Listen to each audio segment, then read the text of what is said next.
Hello, so this is day 8 or 9 of running my own software agency and building my own SaaS solutions.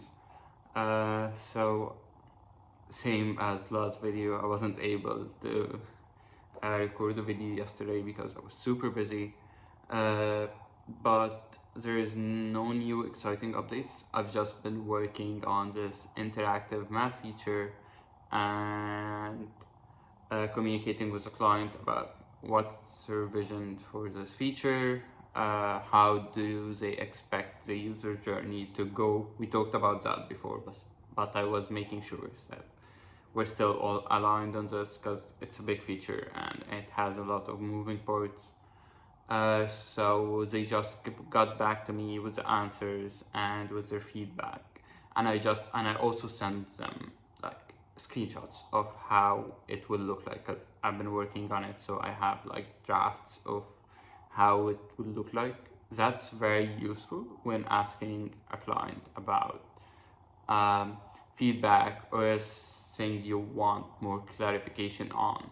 If you can just spend like 10 to 15 minutes making the thing or the thing you want to ask about visual, that would help them a lot, especially if they're not a technical client, and you're not dealing with developers or someone who builds apps for a living.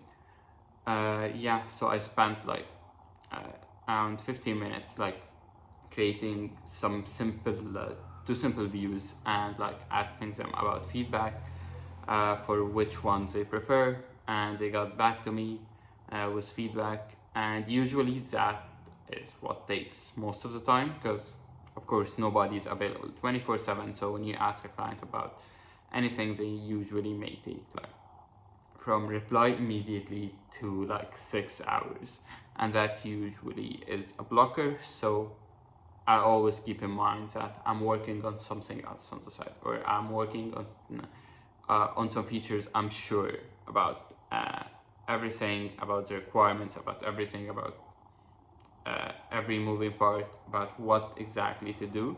So like I don't get blocked and I don't like uh, spend that time waiting for the client's feedback on something. And I think that's the remark for today.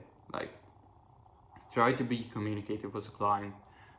Try to write everything down. Keep the client updated with the journey, with everything through the development. Uh, give them like regular updates. If you're not sure about anything, ask for feedback and try to make it visual. That helps a lot. And I think, yeah, that's the update for day 8 and 9. And hopefully I see you in day 10 tomorrow, and hopefully I make a separate video for day 10. Yes, and I'm trying to make like a setup where I record these videos, so not just here on the couch, like somewhere in the office, but I need a top stand to be able to record. So I'm thinking of like buying one of a cheap one of Amazon, and like trying to do that so the monitors are behind me. I think that would be a better background than just having the wall behind me. So awesome. Thank you for watching and see you tomorrow in day 10.